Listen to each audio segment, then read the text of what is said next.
குருஜி, இப்ப நம்ம ஒரு ஒரு சமயத்துல நம்ம இஷ்ட தெய்வம் மாறுது அப்படின்னு சொல்லி பேசணும்ல குருஜி. அதுவே இப்போ வந்து இந்த இன்டர்நெட்டோட இன்ஃபுளுயன்ஸ் அதுலயுமே இருக்கிற மாதிரி எனக்கு ஃபீல் ஆகுது குருஜி. திடீர்னு பார்த்தா ஒரு கடவுள் வந்து ரொம்ப வைரலா ட்ரெண்ட் ஆகுறாங்க, அதோட நோக்கி பூஜை அதை எல்லாரும் செய்யறாங்க. பார்த்தா செலிபிரிட்டிஸ் எல்லாம் அதையே பண்ணி பண்ணி யூடியூப்ல எல்லாம் போடுறாங்க, எல்லாரும் அதை ஃபாலோ பண்றாங்க. கொஞ்ச நாள் கழிச்சு பார்த்தா திடீர்னு வேற ஒரு கடவுளோட வழிபாடு ரொம்ப பிரபலமாகுது.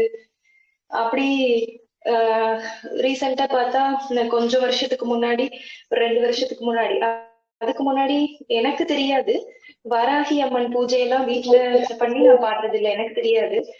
மேபி முன்னாடில இருந்தே இருந்திருக்கலாம், ஆனா இவ்வளவு பிரபல்யமா எனக்கு தெரியல. எல்லாரும் பார்த்தா அதையே சொல்லி ஃபேஸ்புக்ல யூடியூப்ல செலிபிரிட்டிஸ் எல்லாம் போட்ட உடனே அது ஒரு ட்ரெண்டா எல்லாரும் பண்ணிட்டு இருந்தாங்க. அப்புறம் கொஞ்ச நாள் கழிச்சு வேற ஒரு பூஜை இப்படி. அப்புறம் சாய்பாபாவோட பக்தர்கள் அவங்க ரொம்ப அதிகமா ஒரு நேரம் பார்த்தா எல்லாரும் சாய்பாபா சாய்பாபான்னு போற மாதிரி இருந்துச்சு. இது கூட நம்மள இன்ஃபுளுயன்ஸ் பண்ணுதோ அப்படின்னு தோணுது குருஜி. இதெல்லாம் எதர்ச்சையா நடக்குதா? என்னோட ஃப்ரெண்டு ஒருத்தவங்க இருக்காங்க, அவங்க இந்த மாதிரி அப்பப்பக்கு மாறிக்கிட்டே இருப்பாங்க. அப்போ கேட்டப்போ அவங்க, எப்படி உங்களுக்கு உங்களுக்கு இந்த கடவுள் தானே பிடிக்கும், எப்படி மாறிட்டே இருக்கீங்கன்னு கேட்கும்போது அவங்க ஒரு தியரி என்ன சொல்றாங்க, கடவுள் தான் நம்மளை தேர்ந்தெடுப்பாரு, நமக்கு அந்த ஒரு கிரக நிலை சூழ்நிலை வரும்போது அதுக்கு அதிபதியான கடவுள் வந்து நம்மளை தேர்ந்தெடுப்பாரு, அப்ப நம்ம மனசுல ஆட்டோமேட்டிக்கா அந்த மாற்றத்தை அந்த கடவுளே கொடுப்பாரு, அப்படி ஒரு தியரி சொல்றாங்க.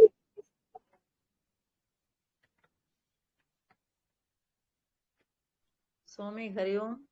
மனசுதானே சுவாமி மனிதர்களுக்கு மாறும், கிரக நிலை அதெல்லாம் வந்து மனிதர்களுடைய மனதை மாத்துமா? ஒரு பண்பட்ட மனிதனுடைய மனம் எப்படி ஒண்ணுல இருந்து இனி ஒண்ணுக்கு பாஸ் பண்ண முடியும்?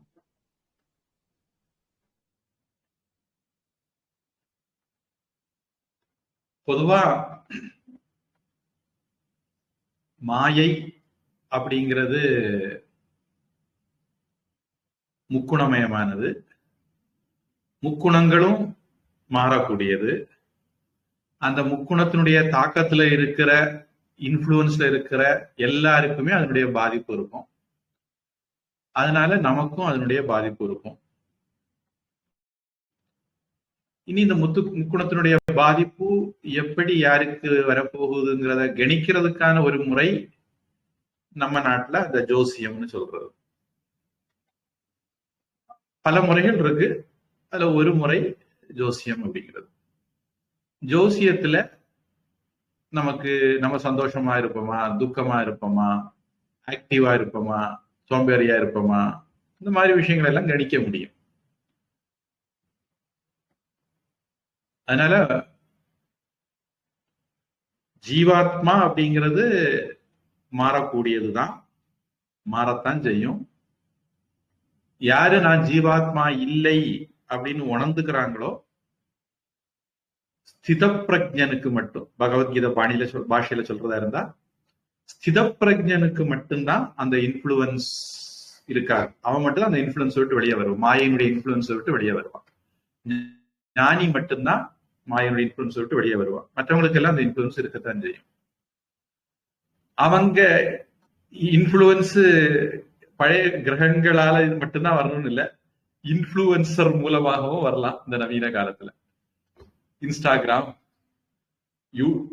ரீல்ஸ், டிக்டாக் மூலமாகவும் அந்த இன்ஃப்ளூயன்ஸ் வரலாம்.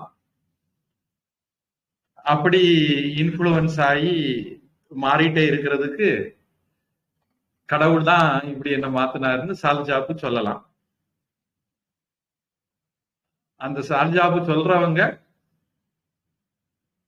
கூடவே ஏமாந்து போனாலும் இல்ல கஷ்டம் வந்தாலும் கடவுள் தான் தந்தாரு அப்படின்னு ஏத்துக்கிட்டா சரிதான். நல்லது நடக்கும் போது மட்டும் கடவுள் தந்தாரு, அல்லது தனக்கு இஷ்டப்படி மாத்தும் போது மட்டும் கடவுள் தந்தாரு, துக்கப்படும் போது கஷ்டம் வரும்போது கடவுள் தந்தாருன்னு ஏத்துக்கிடக்கூடிய மனநிலை வரலைன்னா அது அவங்களுடைய அந்த கடவுள் நம்பிக்கை கேள்விக்குரியதா வரும், அது சரணாகதி இல்லைன்னு வரும்.